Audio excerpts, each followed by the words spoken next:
Hey, it's Anna. Welcome back to my channel. I did a video where I talked about how I had read one book by a debut author, and if I was going to keep reading that author, I thought it would be fun to show some of the authors that I adore. So I have 7 authors whose entire discography I've read, and I want to talk about what I love about them and why I think you should read them, because I have read all of their books. Now, I know some of these aren't going to be like huge stacks of books, but I'm still proud of keeping up with these authors, and I think showing support for authors overall is something that we can do, whether they have 2 books out there, it's 4 books, 8 books, however many books they have out there, can definitely show our support. So we're gonna start with the authors who I've read their discography, but they only have a few books out, to who I've read the most of their books and they have the most books out. So let's start with Prize, a male author. I don't typically read a lot of male authored books, but I really do like Alex Micheletta's book. He wrote The Silent Patient, which I'm sure that's what drew most people in. And I know people really like or hate The Silent Patient. And even for me, as somebody who doesn't really like open-ended stories, I feel like this open ending, I was able to fill in enough gaps for what happened to be satisfied with it for The Silent Patient. And then he also wrote The Maidens. The Maidens I didn't like as much as The Silent Patient, only because, and it's somewhat similar to like If We Were Villains,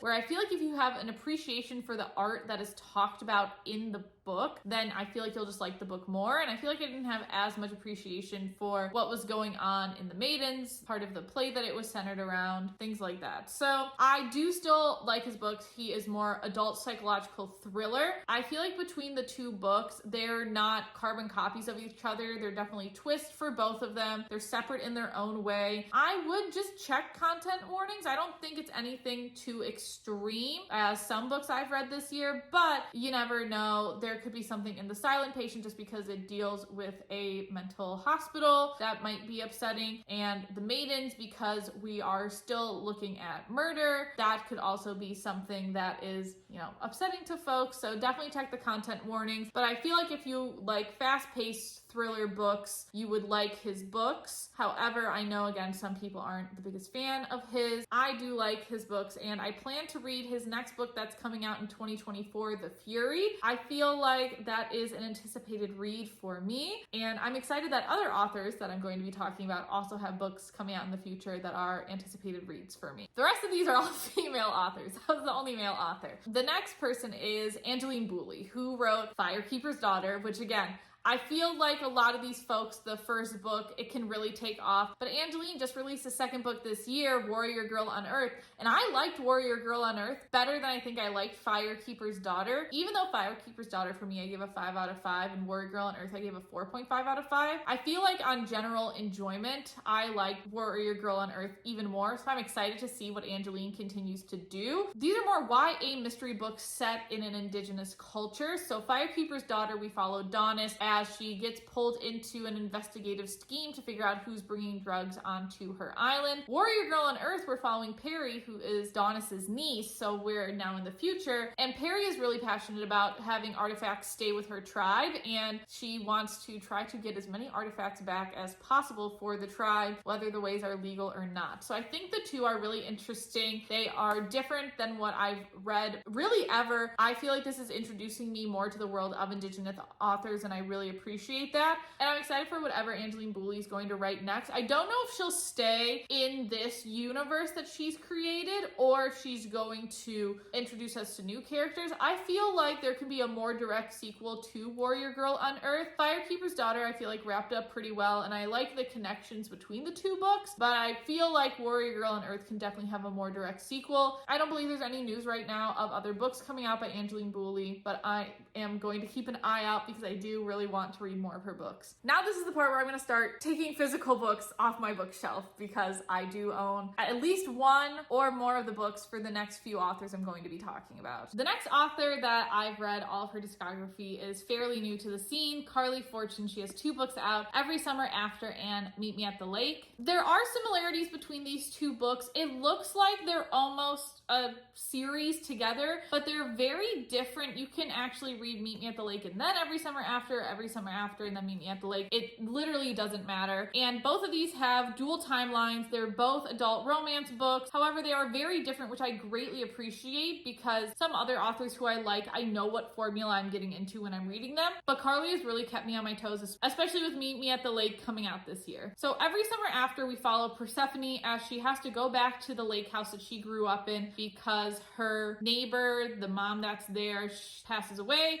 and she gets called back for the funeral and everything around there. Of course, the son of the mom that passed away, Sam, is our main male character, and it's exploring how their relationship fell apart and if they can get it back together. So this is definitely more a relationship that was really strong, breaking apart, can it come back together? That's what this book is about. I really enjoyed this book. I thought it was very good. There were plot twists in here. I feel like the characters had a really good depth, and it was pretty easy reading, which is nice, not like words flying over my head, anything like that. So I really liked this book, and I was excited when I learned she was having a second book come out. And I liked Meet Me at the Lake even better. We still have dual timelines. We're going between present day and only one day, like 10 years ago. Our main female character is Fern, and she has to come back to the resort that her mother ran because her mother passed away, and she has to come back and take the responsibility of the resort when a stranger to everyone except Fern checks into the hotel and says that he is supposed to help the hotel, the resort, kind of come back to life. And his name is Will. So it's all about Fern and Will, who met one day 10 years ago, and then they're coming back together in this more present day situation. I sobbed this book mainly because I feel like parents, for me, make me cry more. Parents, dogs, and spouses, I feel like are more of my triggers if I'm gonna cry if something sad happens to them. So a lot of like younger sad books really don't get me upset, but the relationship with the mom in this book really did have me emotional. And again, this was very different. I mean, there are twists and turns in here, but it's not the same twists and turns as Every Summer After. You still have families on a lake, but two very different premises. So I appreciated that. You can read either one. You can start with this, doesn't matter. I would definitely recommend these for summer reads, and if you're looking for somewhat more emotional, mature reads too. My mother called me while we were making this because she's at a library sale, so might get some more books soon, but I'm here to talk about Jessa Hastings, her entire discography thus far, and she is self-published, and there are new covers of the book, so these are all the older covers. I don't really know how to explain it. I think this is pretty unique to anything that I've read before, so let me explain. We have two books that focus on Magnolia Parks. Magnolia Parks and Magnolia Parks The Long Way Home. Magnolia Parks is like the it girl of London society. Think, British Gossip Girl, essentially. And it's following her and her friend's life. Very character driven. I read this very fast. I actually buddy read all of these with my friend Amy, and we really enjoyed Magnolia's character line. However, I didn't think that there would be another character in this universe that I liked more, but there is. Because books 2 and 4 follow Daisy Hates. We have Daisy Hates and then Daisy Hates The Great Undoing. And Daisy is the sister of one of the biggest crime lords in the London area, Julian Hates, and this is following her life trying to escape that, crime-ridden gang life and trying to pursue her own passions and her own loves and her own interests. So again, I like these better than the Magnolia Parks books. But these two books, books 1 and 2, happen on the same-ish timeline. So some of the events that happen in this book are brought into this book, but from Daisy's perspective. And then these two, books 3 and 4, are also on similar timelines, and there are events in this book that are then talked about in this book, and both of these books somehow, even though they're on similar timelines, end on two completely different cliffhangers. So I know some people have asked, hey, can you read one without the other? You can, but I think the full experience comes from reading all 4 of these books. So these are more contemporary, following a cast of characters. Think like reality show vibes from this, but a little more darker, a little more serious, especially in these later books. The first 2 books, Magnolia Parks and Daisy Hates, these are really more just getting us into the characters' lives. There are some twists, there are some turns, but I feel like you really get invested by reading these 2. So if you like more, again, adult contemporary fiction, this is set in London, again, a little bit more fantastical. I feel like this is a great series, and I can't wait till more books come out. There are new covers, which I'll put here, and Magnolia's to me is fine. Like, yeah, it's a throwback, and I do like the original covers because there's Easter eggs and stuff in there, but Daisy's to me just doesn't really fit fit her character at all. And so I'm really interested on that design choice, at least for Daisy's. And I'm a big Daisy fan, so like I feel like I would have designed the cover differently. And just for reference, this is Daisy's original cover versus the new one. I feel like the vibes aren't the same, right? But here's the original Magnolia Parks with the new cover. I feel like these vibes are a little bit more, especially if you look at the back of this book. I feel like the vibes, I can see why that cover change happens, but pulling it over to Daisy's story doesn't really make as much sense to me. Next we have Holly Jackson. I have 4 of her books. I don't have Killjoy. This sounds really bad, but sometimes for me, I can't justify buying novellas when I'm doing my book buying credit system, and I feel like I have to be really careful with what books I buy. So I listened to the novella, which is Killjoy, and so we have 2 different universes in this Holly Jackson stack. First is the 5 Survive universe. So this is a group of teens are going on spring break. They are in an RV. That RV gets stopped and they realize there's a gunman outside of the RV, and the gunman is requesting that a secret that one of the teens has gets shared with him, but he won't give any more clues than that. A lot of high tensions. It takes place over one night. I love this. I think there's opportunity for a sequel, but nothing's been announced yet, which makes sense because I feel like Holly is busy with the A Good Girl's Guide to Murder trilogy TV show. So I think she's just busy producing the TV show, which is fine. So we're gonna actually start with Killjoy, which is the latest read. This is a prequel, and here you get introduced to the main character, Pip, and you really get to see what the town life is like before jumping into the trilogy. I feel like I wish I read this before the trilogy and read it again after, because there's a lot of clues for the entire trilogy in this prequel. And you go to a murder mystery dinner party with Pip and her friends, and you get to see again what the town is about. It's a fun little introduction to the characters. Then you get into the main storyline where Pip is actively investigating cases in her town and trying to solve them. Again, she's not a police officer, she's a teen. So these are more teen YA mystery books. These are definitely darker, I feel like, than your average teen thriller, especially As Good as Dead. Oh man, I never get over As Good as Dead. I think about As Good as Dead almost every single day when I come to my bookshelf, because I personally just think it was so good. The writing is fast paced. I feel like it's written in a fun style because the first focuses on like a capstone project, the second focuses on her podcast, and then the third really focuses around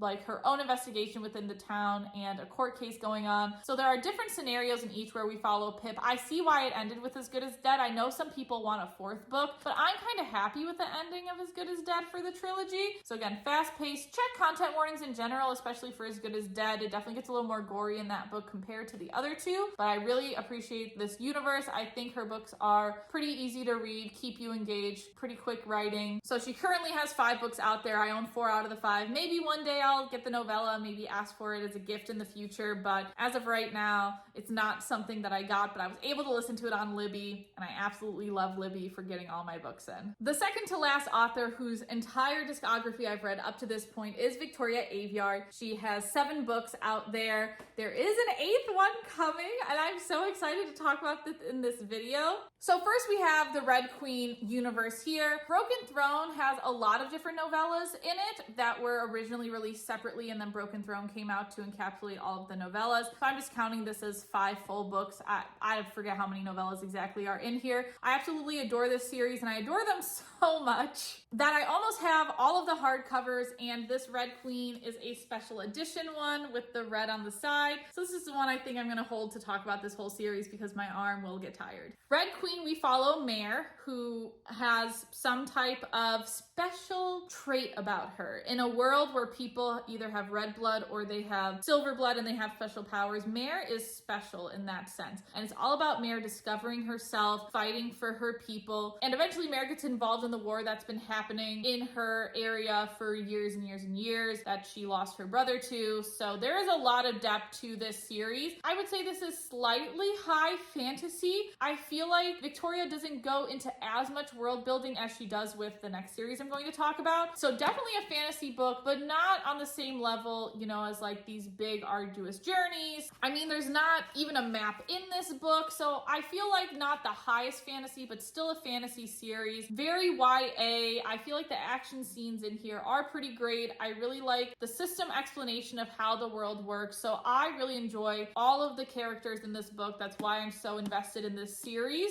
And then we really get into Victoria's high fantasy series with Realmbreaker. I'm going to show you the map in Blade Breaker just because it's hardcover, so it's a little bit easier to see. So now this is the world that Victoria has created, and she's really passionate about her road systems for this series. I really think it's interesting. I think this is way more complex than Red Queen. If you're going to start any Victoria Aveyard book between Red Queen or Realmbreaker, I would say Red Queen if you're not that big into the fantasy world. I think if you're a bigger fantasy reader, this is going to be right up your alley. And then if you like Victoria's writing, you can go back to the other series. So Realmbreaker, we are following 4 different perspectives as they all come together to essentially save their realm from being taken over by this person that wants to unleash just like a bunch of darkness onto it. The back, and I'm going to show both because I feel like this speaks to Victoria as a writer. She is very good at these short descriptions that don't tell you too much, but that really suck you in. The back of this book, it talks about all 4 perspectives. And then the last line is, the heroes may be gone, but the fight for the world has only just begun. I mean, this is essentially right up my alley. And then with Red Queen, again, shorter, doesn't give any spoilers, very, very enticing. I really love both of these book series. Again, more fantasy, high fantasy. And right now there are only 2 books out, but there is a 3rd book coming out called Fatebreaker to finally wrap up the Realmbreaker trilogy. And Blade Breaker ends on such a cliffhanger. I've been waiting. The cover reveal, I don't usually watch Instagram lives or anything like that. I watched the Instagram live for this cover reveal and I'm so excited. And there is a chance that she will be at a bookshop that's like an hour and a half from me. I will drive there. I will drive there to meet her. I will drive there with all of my books to get all my books signed. I absolutely adore her entire discography. And if I manage in whatever world to get an advanced reader copy of Fatebreaker, I think I would cry. I'd be so excited. So our second to last author, 7 books. The next author has 8 books, but I only own one of the physical books because I've listened to most of them on my Libby app. And that author is Jasmine Guillory. We're going from some higher fantasy YA series back to some classic adult romance books.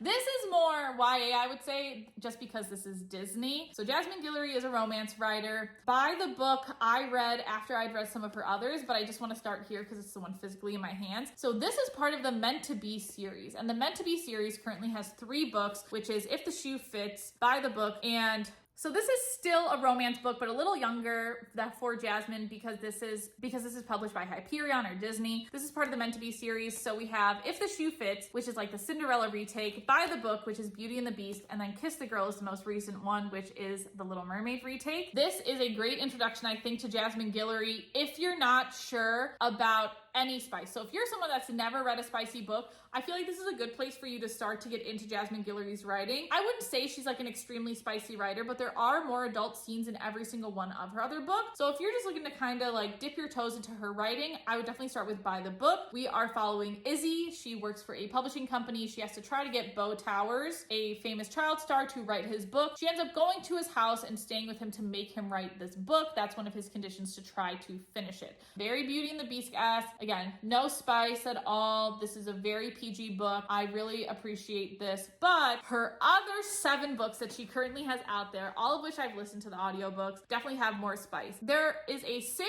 interconnected standalone series starting with The Wedding Date. Then you have The Proposal, The Wedding Party, Royal Holiday, Party of 2, and While We Were Dating. You can read them individually and you can read them in whatever order, but the order that I just said is the true order of that interconnected standalone. So The Wedding Date really kicked this all off for me. This was a 5 out of 5 star read. We're following Alexa and Drew. They have a meet cute in an elevator, and then Drew asks Alexa to be his last minute wedding date, and it ensues their relationship from there. Some of the characters you meet in The Wedding Date, we then follow in The Proposal and The Wedding Party directly. And then Royal Holiday, Party of 2, and While We Were Dating kind of follows other characters that you meet later in the book. I really love The Wedding Date, and I feel like these are 6 books that follow a similar formula, right? Of a romance novel. You somewhat know what you're getting into, but the general plot is different. I really just like all of Jasmine Guillory's books. I think her writing style is so accessible. It gives me a little spice without,